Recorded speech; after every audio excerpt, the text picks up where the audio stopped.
Uzkurullaha dzikran katsira wasabbihuhu bukratan wa asila. Wahai orang yang beriman, ingatlah Allah, berzikirlah kepada Allah dengan zikir yang sebanyak-banyaknya. Kenapa? Karena zikir itu ringan. Allah nggak nyuruh kepada kita sesuatu yang berat. Allah belum bilang jahidul kuffar, perangilah orang-orang kufur.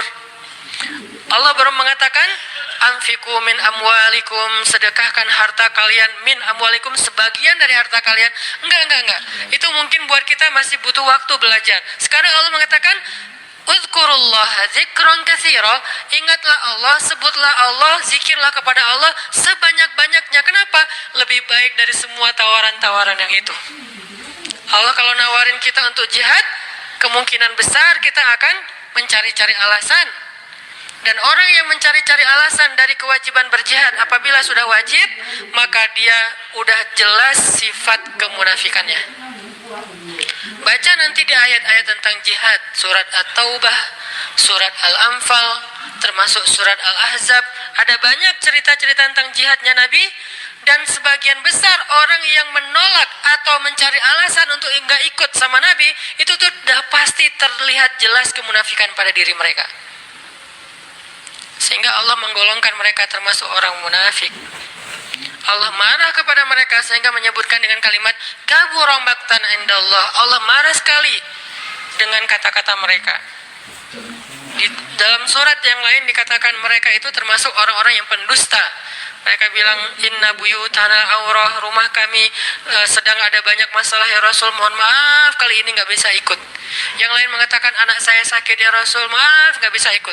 Yang lain mengatakan saya kurang enak badan ya Rasul, maaf nggak bisa ikut. Semua alasan yang mereka katakan, Nabi hanya bilang ya sudah.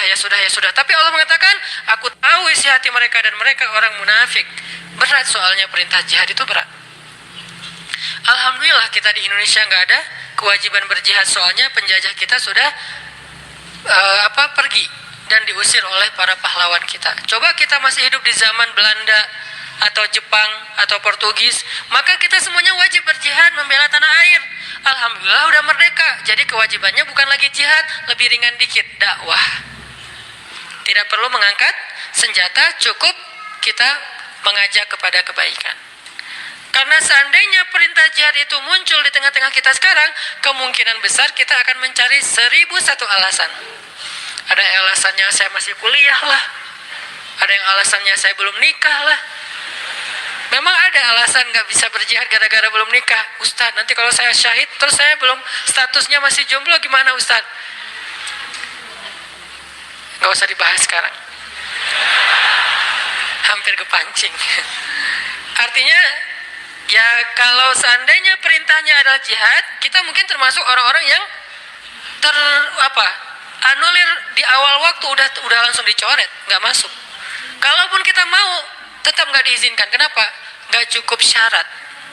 Pegang senjata nggak pernah, baru jalan 100 meter udah ngos-ngosan, nggak makan sehari udah lemes. Ya, gimana mau jihad? Padahal jihad itu fisiknya luar biasa, nggak tidur berhari-hari, apalagi ya tanya aja ke teman-teman dari militer lah, latihan aja udah seberat itu, gimana menghadapi musuh. Kita mau berangkat pun nggak diizinkan karena nggak memenuhi syarat. Itu perintah jihad. Ternyata ada yang lebih baik daripada jihad, zikrullah. Perintah berinfak. Kata Allah, berinfaklah dengan harta terbaik. La tanalul birra, tidaklah sempurna kebaikan kalian hatta tunfiqu mimma tuhibbun, sampai kalian berinfak dengan harta yang paling kalian cintai. Langsung kita ingat, harta yang paling saya cintai. Udah belum kita berinfak dengan harta yang paling kita cintai? Ada yang baru beli mobil sebulan yang lalu, ini yang paling saya cintai. Anak masuk ke mobil, awas sendal, sepatu, nggak boleh kotor mobilnya. Cewek baru beli misalnya kosmetik, infak kosmetik. Atau baru beli rumah, dikasih sama suaminya, rumah baru banget, baru naik ke sofa, jangan ini kotor, sofanya dijaga, nggak boleh kotor. Apalagi Kita baru beli sesuatu yang paling berharga buat kita, harta yang sifatnya materi. Maka kata Allah, tidak sempurna infak kita sampai kita pernah, walaupun gak apa-apa, gak usah sering-sering, pernah menginfakkan harta yang paling kita cintai. Berat pasti, karena infak kita itu baru harta yang sisa. Kelebihan harta, bahasa lembutnya. Kalau bahasa vulgarnya, sisa. Infak makanan, sisa. Infak pakaian, sisa, giveaway. Apalagi infak uang sisa, receh. Jadi infak kita tuh masih infak sih, sisa. Baik Ustaz, baik, tetapi belum sempurna. Karena ada derajat, ada tingkatan-tingkatan. Ada yang menginfakkan harta yang lebih, oke, sisa. Ada yang menginfakkan setengah hartanya. Ada yang menginfakkan yang paling dia cintai. Ada yang menginfakkan seluruh hartanya, yaitu Abu Bakar As-Siddiq. Kita level yang paling mencintai, yang paling dicintai aja belum sanggup. Lalu Nabi mengatakan, mau nggak kalian aku tawarkan yang lebih baik daripada infak harta yang paling kalian cintai? Lebih baik daripada memberikan mobil kesayangan kalian, lebih baik daripada memberikan pakaian kesukaan kalian, lebih baik daripada, saya kadang-kadang diminta kupluk aja.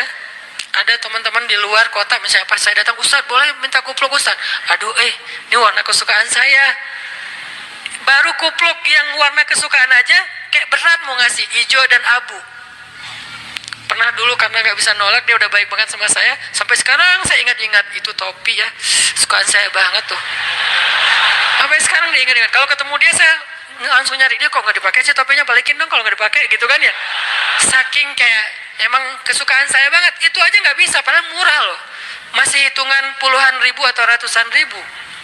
Baju yang kesukaan saya, yang saya sering pakai tuh, kotor cuci langsung, keringin, setrika, pakai lagi. Karena senang banget dengan baju itu, diminta sama orang lain, mau nggak ngasih? Kayak masih berat. Nabi itu pernah dimintain baju yang beliau suka banget, diberikan oleh Raja Khorasan. Beliau pakai baju itu kayak sweater, karena baju musim dingin, beliau pakai kayak sweater gitu, keluar rumah, tiba-tiba kata seorang laki-laki di jalan, ya Muhammad bajunya bagus banget, boleh minta nggak? Orang Badui, terlalu jelas ngomongnya, to the point. Muhammad tuh bajunya bagus banget, boleh minta nggak? Nabi langsung senyum, kamu suka? Ya, langsung dibuka sama Nabi, dikasih. Nabi pulang dalam keadaan nggak pakai baju. Coba, dingin-dingin, nggak ada alasan. Aduh, saya lagi nggak pakai daleman, dingin nih. Gimana ya? Nggak pakai alasan, langsung ngasih. Nabi emang udah paling sempurna lah, udah nggak usah dibandingkan. Jadi kalau bicara infak yang paling disukai, Nabi itu udah lewat lah. Kita baru baju aja, kupluk, topi, mikir. Ada papan skate. Walaupun gak jago main, tapi ada papan skate yang kayak buat saya tuh kayak ini kayak bersejarah. Saya paling sering jatuh karena papan ini gitu. Terus kalau ada yang Ustaz mau nggak giveaway papan skate untuk donasi atau apa, itu masih mikir lama. Ya udah deh, yang ini aja deh. Ada 3 misalnya, ngasih yang jarang dipakai. Masih gitu coba. Nah sekarang Nabi bilang, mau nggak aku tawarin sesuatu yang lebih istimewa daripada kamu berinfak dengan semua barang kesukaan kamu, koleksi kesukaan kamu. Ternyata ada yang lebih istimewa. Apalagi? Infak, jihad, syahid, dan yang lain-lainnya. Nabi mengatakan, mau nggak yang lebih baik dari semua amal kalian? Tahajud, amal itu jamak. Tahajud, puasa Senin Kamis, infak, jihad, tilawah, dan seterusnya. Apa ya Rasul? Zikrullah. Ternyata kita kira jawabannya bakal amal yang susah, amal yang berat, amal yang langka orang bisa ngelakuin. Ternyata amal yang ringan banget, amal yang sepele banget. Tetapi itulah bukti bahwa Allah Rahman, Allah Maha Pemurah, Allah gak mau menyusahkan hambanya. Makanya berulang kali saya katakan ayat yuridullahu bikumul yusra wala yuridu bikumul usr. Allah tuh memang pengen mudahin kalian. Allah tuh gak suka menyusahkan kalian. Kita sendiri aja yang nyari kesusahan. Kita sendiri yang nyari ribet. Allah tuh carinya yang mudah-mudah aja buat kita.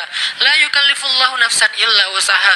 Salat nggak bisa berdiri, duduk nggak bisa duduk, berbaring nggak bisa tepat waktu, dijamak, buru-buru, dikosor, lupa dikodok, tapi jangan istiqomah. Setiap hari kodok subuh. Nah ini istiqomah.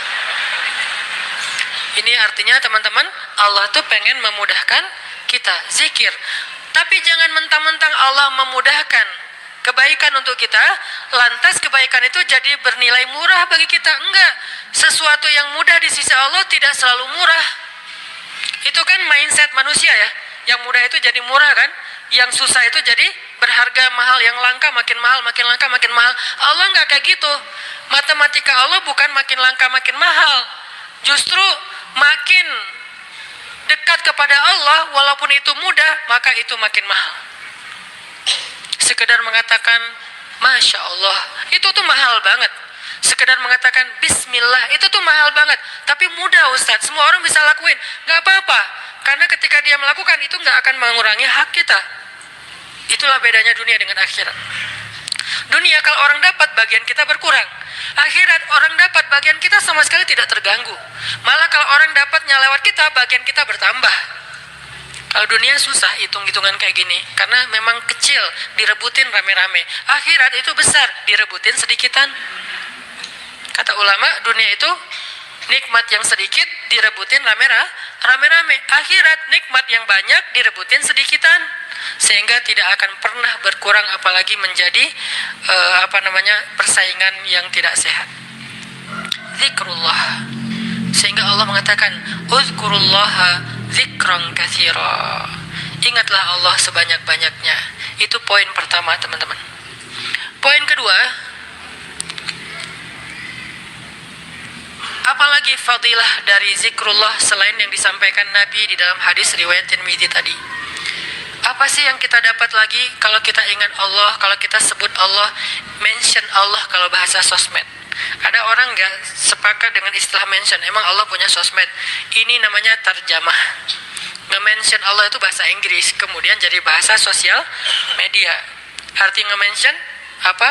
Menyebut atau memanggil atau ya mention. Menyebut orang yang dimaksud gitu. Nah, kalau misalnya kita mention Allah dalam aktivitas kita, Bismillah, kan ringan kan? Itu udah zikir loh. Jangan berpikir zikir itu hanya sekedar Subhanallah, Subhanallah, Subhanallah, Subhanallah. Enggak, zikir itu yang disebut dengan qiyaman, wa qu'udan, wa ala junubihim, dalam keadaan berdiri, dalam keadaan duduk, dalam keadaan berbaring. Maksud dari ayat itu tuh total dari daily life kehidupan kita, itu kita bisa zikir sama Allah. Dengan minimal mention Allah dalam setiap aktivitas kita. Memulainya Bismillah, menyudahinya Alhamdulillah. Di antara keduanya kita bisa bilang Masya Allah, kita bisa bilang Subhanallah, kita bisa bilang Allahu Akbar, kita bisa bilang La haula wa la quwata illa billah, kita bisa bilang Inna lillah. Tetapi awal dan akhirnya Bismillah, Alhamdulillah. Kita bisa bilang A'udzubillah. Banyak kalimat. Ustadz, saya nggak hafal banyak zikir-zikir yang panjang. Itu adalah pertanyaan Bilal. Ya Rasulullah, saya nggak punya dandana. Dandana itu wirid kalau bahasa pesantren. Saya tuh nggak punya wirid yang panjang seperti Nabi dan Ibnu Abbas. Ibnu Abbas itu sahabat Nabi yang ilmunya banyak. Gimana dong ya Rasul? Saya tuh nggak punya wirid-wirid yang panjang. Doa saya tuh ya gitu-gitu aja. Zikir saya ya itu-itu aja. Gimana dong ya Rasul? Nabi nanya, emang wirid kamu apa wahai Bilal? Kata Bilal, wirid saya Allahumma inni as'aluka ridhaka wal jannah wa a'udzubika min sakhatika wan nar. 4. Ya Allah, saya minta ridhamu dan surgamu, dan saya berlindung dari kemarahanmu dan nerakamu. 4 hal itu. Nabi tersenyum. Kata Nabi, ya Bilal, wirid kami walaupun panjang kemana-mana, intinya 4 itu juga sama. Ini betapa Nabi itu orangnya tidak mau menyusahkan. Allah tidak pernah menyusahkan hambanya, Nabi tidak mau menyusahkan umatnya. Sama-sama memudahkan. Sehingga walaupun Bilal hafalnya cuma 4 kalimat wirid, kata Nabi, wirid kami yang panjang itu wahai Bilal, yang 1 jam itu intinya 4 juga sama. Sehingga Bilal merasa berbesar hati. Alhamdulillah kalau gitu ya Rasul, gak apa-apa. Akhirnya Bilal terus saja wirid dengan wirid itu. Wiridnya Muaz misalnya, Allahumma a'inni ala zikrika wa syukrika wa husni ibadatik. Udah selesai. Siapa lagi? Wiridnya sahabat yang tidak disebutkan namanya tetapi dia dapat banyak kebaikan. La haula wa la quwata illa billah. Ringan banget. La haula wala quwata illa billah. Ringan sekali untuk diucapkan. Ada lagi yang lebih ringan, subhanallah wa bihamdih. Atau dibalik, subhanallahi wa bihamdi subhanallahil azim, atau dibalik subhanallahil azim wa bihamdi. Sama-sama kebaikan, cuman beda fadilah. Inilah zikir. Apa yang kita dapatkan dengan zikrullah, Ustaz? Apa yang kami dapatkan dengan zikrullah ya Rasul?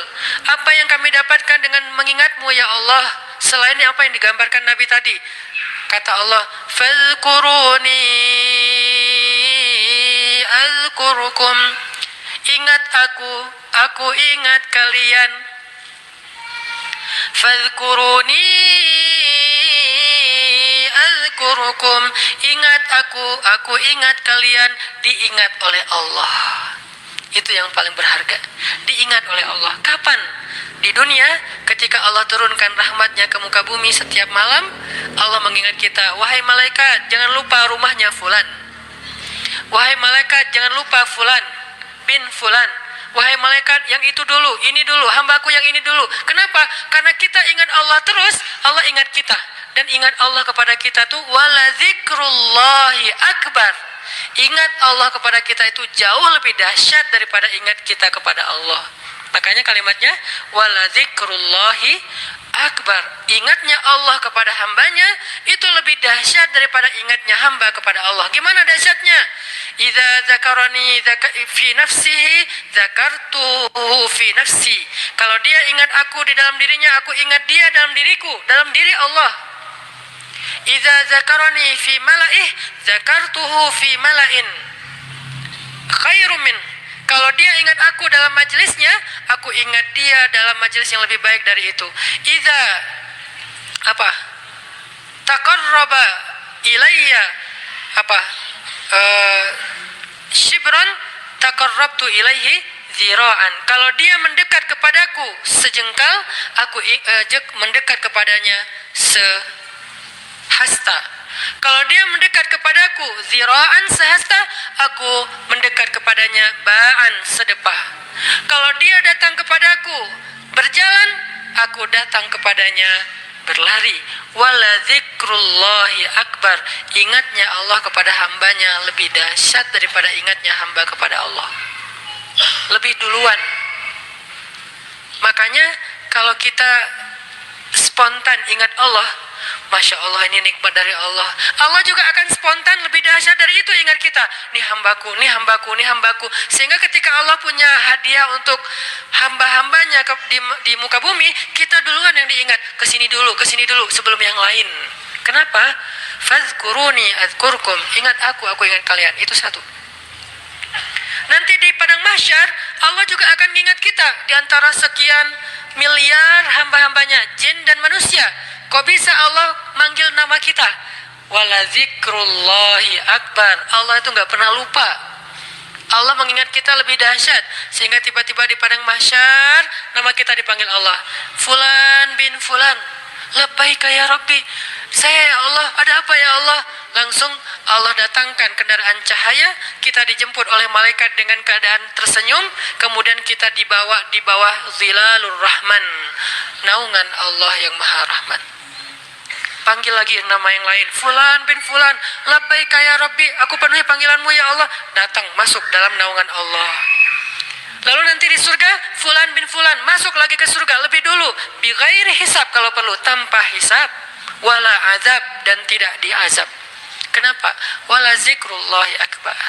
Makanya ingat Allah di dunia, nanti Allah bakal ingat kita di akhirat, dan ingat Allah itu lebih dahsyat daripada kita. Itu satu dari makna fadhkuruni azkurkum. Makna yang lain kata ulama tafsir dari kalimat fadhkuruni azkurkum, ingat aku ingat kalian, maksudnya ingatlah aku ketika kalian senang, nanti aku juga akan ingat kalian ketika kalian susah. Itu tafsir kan banyak ya, dan semuanya insya Allah ada argumentasi ilmiah dan dalil. Berarti semuanya bisa dipakai. Bisa ingat di sini artinya kita ingat Allah di dunia, Allah ingat nanti kita di akhirat. Kita ingat Allah ketika dapat nikmat, Allah nanti ingat kita ketika menambahkan nikmat. Atau kita ingat Allah ketika kita senang, nanti Allah akan ingat kita ketika kita susah. Gimana mengingat Allah ketika kita senang? Mudah, bilang aja Alhamdulillah. Gampang kan? Saya nggak mengatakan harus selamatan, potong sekian kambing.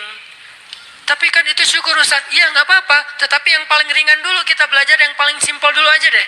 Biar kita nggak beralasan, susah Ustaz untuk mengingat Allah ketika kita senang. Harus manggil anak yatim, harus bikin selamatan di rumah, riweh. Nggak usah riweh-riweh. Udah aja bilang Alhamdulillah.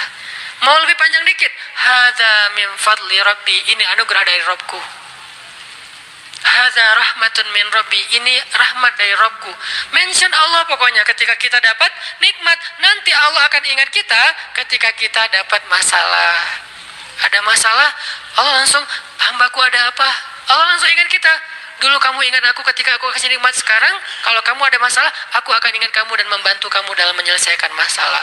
Fadhkuruni adzkurkum. Itu janji Allah untuk orang yang berzikir. Semudah itu kita melakukannya. Dan sedahsyat itu balasan Allah kepada kita. Sehingga pertanyaan yang paling sederhana, kenapa kita malas berzikir? Dengan sekian banyak keistimewaan zikir itu, kenapa kita malas berzikir? Kenapa kita lebih bisa ngucapin banyak diksi, banyak kalimat, banyak kata, tetapi di dalam kalimat dan diksi-diksi kita yang banyak itu hampir nggak ada kata Allah. Kok bisa? Giliran menyebutkan nama Allah katanya berat. Giliran menyebutkan sekian banyak diksi, kadang-kadang diksinya itu sampai kita tuh artikulasinya nggak jelas, saking bahasanya nggak biasa kita ucapin, tapi kita berusaha biar terkesan ilmiah. Ya, kan ada orang yang kalau ngomong tuh pengen ngeluarin kata-kata ilmiah yang susah kan. Dia hafal-hafal kalimatnya. Kadang-kadang dia kayak pakai bahasa Inggris biar terkesan kayak educated gitu. Actually, apalagi kayak gitu-gitulah. Dia mencoba untuk mengucapkan kalimat itu seprononnya native speaker biar terkesan dia tuh kayak kayak orang ilmiah banget, orangnya educated banget. Kalau dia teks, dia pakai teks itu walaupun sering salah huruf misalnya ya, berusaha kan, kok mampu gitu. Sedangkan mengucapkan Allah itu tuh prononnya nggak perlu harus fasih-fasih amat. Kalaupun kita salah mengucapkan Allah jadi Allah, karena mungkin kita nggak terbiasa mengucapkan lafzul jalal dengan tafkhim, tetap Allah faham. La tahzan, jangan berkecil hati. Allah faham. Karena lafzul jalalah dari kata Allah ini mau digimana-gimanain juga tetap bermakna Allah. Alif lam lam ha. Hilangin alifnya, tinggal lillah. Artinya milik Allah. Hilangin lam pertamanya, bacanya lahu, milik dia, yaitu Allah. Hilangin lam keduanya, tinggal hu, dia satu-satunya, yaitu Allah juga. Jadi tetap bermakna Allah. Sehingga apa susahnya kita bilang Allah? Apa susahnya kita bilang Bismillah? Padahal semua kalimat-kalimat yang berbahasa Sanskerta lah, Inggris lah, Latin lah, apalah bisa kita ucapin. Saya sebagai orang Aceh berusaha untuk menghafal beberapa vocab sampai bisa ngerti bahasa Sunda. Kenapa? Biar nyambung pas ngomong. Kenapa kita nggak mau nyambung dengan Allah?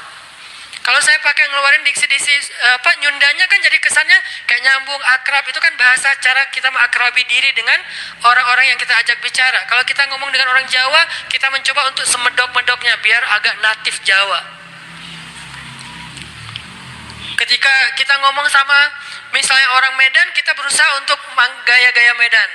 Kita ngomong dengan orang Padang, kita gaya-gaya Padang. Dengan orang Betawi, gaya Betawi. Kemarin saya ceramah di Malaysia, berusaha untuk Melayu. Yang keluar Ipin Upin. Betul gitu. Pada ketawa mereka, ini Ustadz apa sih gitu. Kenapa? Karena pengen akrab kan dengan mereka. Kenapa sih kita susah banget mau akrab sama Allah, sekedar mengatakan Bismillah, Insya Allah, Masya Allah, Alhamdulillah. Ringan banget, sehingga kita akrab sama Allah. Sebagaimana kita akrab dengan hamba Allah, dan kita merasa kalau akrab dengan seseorang, kita akan dapat kebaikan dari orang itu. Minimal penerimaan publik, minimal orangnya mau jadi teman kita, minimal orangnya mau ngobrol sama kita gara-gara kita pakai bahasa yang nyambung dengan dia.